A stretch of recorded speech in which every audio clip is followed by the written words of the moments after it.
Hey, this is Stitch1993 and welcome back to another VHS Pile. Now, if you've been following my videos for the past couple of weeks, then you know it is Robot Month here on the channel, and the types of robot media I have been covering is more about fighting robots. So why am I reviewing a cute cartoon robot when there are fighting robot movies out there?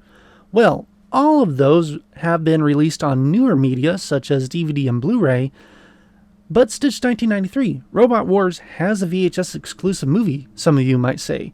Which is true, but from what I've seen, it's more or less just a behind-the-scenes documentary, and it would mostly just be me going over more of the same Robot Wars information that I've already previously talked about, not covering any new ground. Plus, I thought this would be the best place to talk about the animated creation of the very first chapter book I ever bought for myself. If you want to know more about that story and the book this VHS is based on, then check out my book pile review I did 2 years ago. Link will be in the end screen. But today, I will be talking about the VHS edition of Video Storybreak presents C.L.U.T.Z.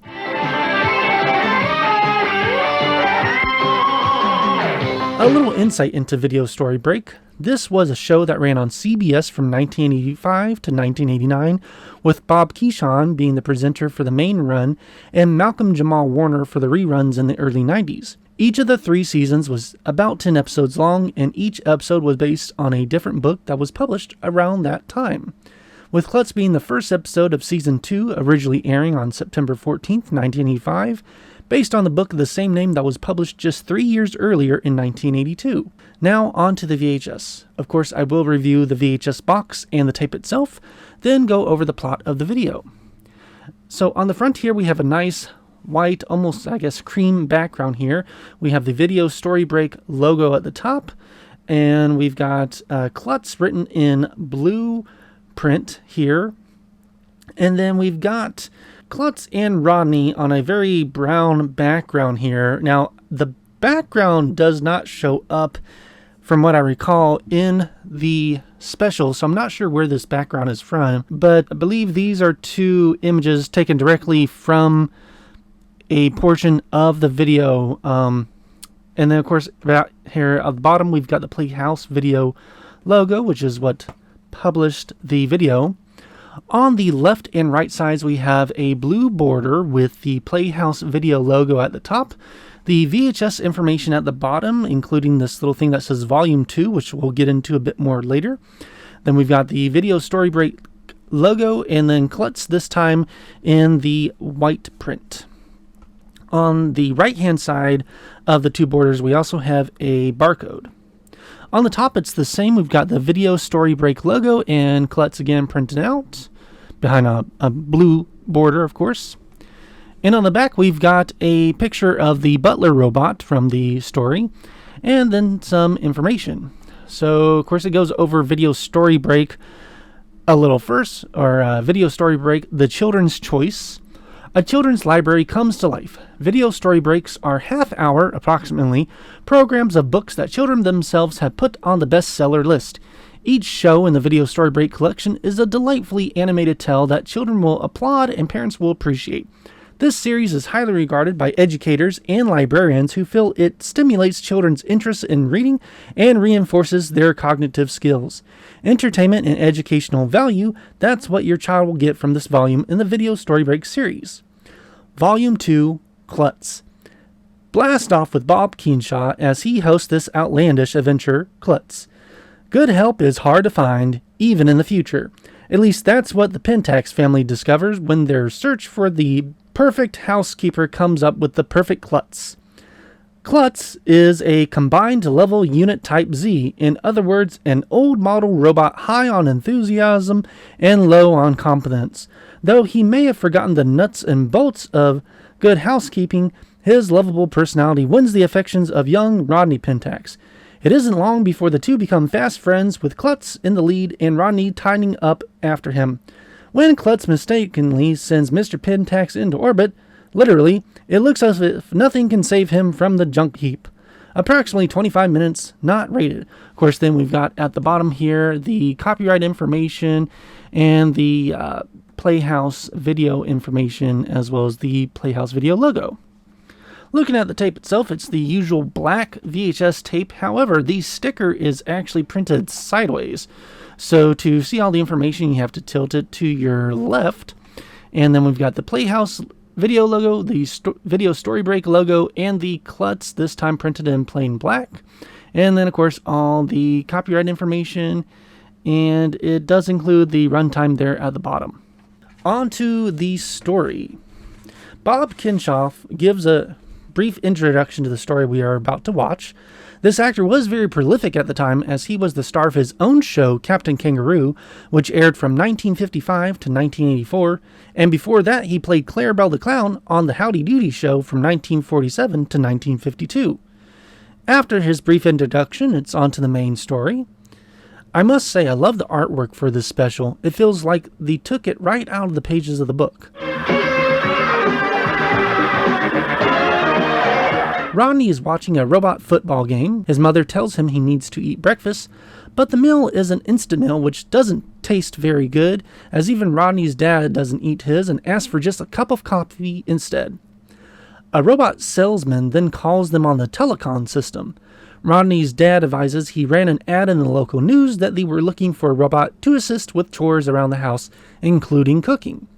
He shows off a few different robots, but none of them seem to be in the price range, as they are specifically looking for a used robot. Just then the doorbell rings. Rodney answers the door and is greeted by C.L.U.T.Z. Now, this is one of the few deviations from the book look-wise. Of course, the book version of C.L.U.T.Z looks a lot like C-3PO, so I'm pretty sure this design was done so as not to get sued by George Lucas. I don't hate the design too much, but it is odd that they gave a robot tennis shoes, but to be fair, that was the style at the time. C.L.U.T.Z is responding to the ad and lives up to his name almost instantly. Known by my acronym C.L.U.T.Z. Rodney's mother is hesitant due to the fact that C.L.U.T.Z sought them out instead of the usual other way around, but C.L.U.T.Z advises that he recently was replaced by a new robot, the same sort of butler robot that the family was being sold earlier. Rodney immediately gets attached to C.L.U.T.Z though, and the parents agree to let C.L.U.T.Z stay for a week to see how he would do, and they get him to go to work right away. C.L.U.T.Z starts on vacuuming and accidentally starts vacuuming up everything in sight. C.L.U.T.Z tries to reverse the suction but makes a mess. Rodney advises he'll vacuum and asks C.L.U.T.Z to go make lunch instead. In the kitchen, C.L.U.T.Z only finds instant food items and decides to order some real food. The parents love the cooking, but not so much the grocery bill. But C.L.U.T.Z and Rodney have already left to the moonball court so that Rodney could show off C.L.U.T.Z to all of his friends. Rodney's friends all equally adore the robot, but a few bullies call him out on how old of a model C.L.U.T.Z is. They challenge him to a game of moonball, something that C.L.U.T.Z had advised Rodney previously that he was not programmed to do, but Rodney is too hot-headed and agrees to their challenge, even after C.L.U.T.Z reminds him once more of his lack of moonball skills. Of course, C.L.U.T.Z is, well,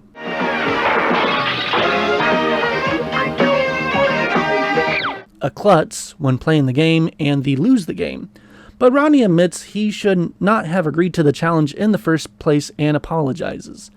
C.L.U.T.Z advises he will still keep practicing to get better at moonball, though. Later that evening, the remote control on their telecom messes up. This gives C.L.U.T.Z an idea to win over the parents once more. The next morning, Rodney wakes up to see C.L.U.T.Z has disassembled the entire television. C.L.U.T.Z advises that he is fixing it since he himself is a machine, so he would be the best person to know how to fix the telecom. Rodney's dad comes in and tests the remote out. At first it works perfectly, but soon the lounge chair bugs out and sends his dad flying about the room, through a window, and around the city.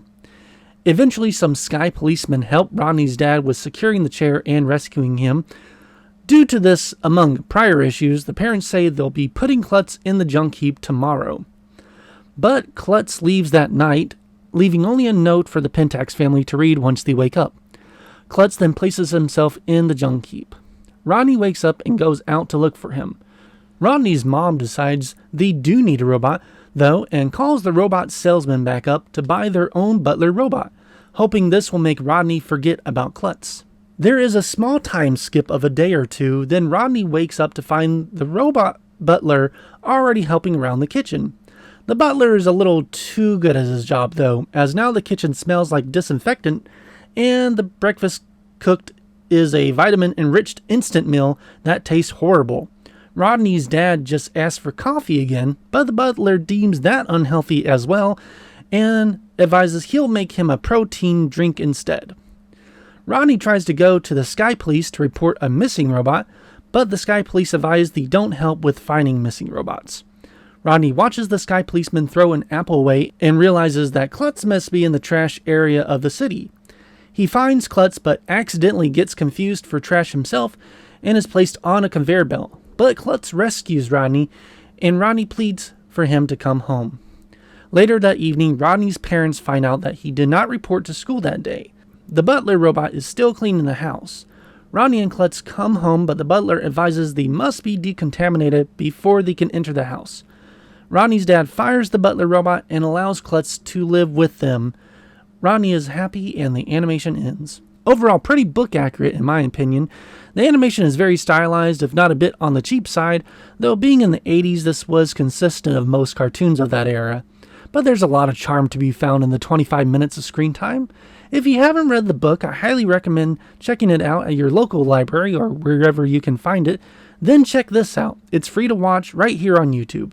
Next week we'll go back to more robots fighting each other as I wrap up Robot Month.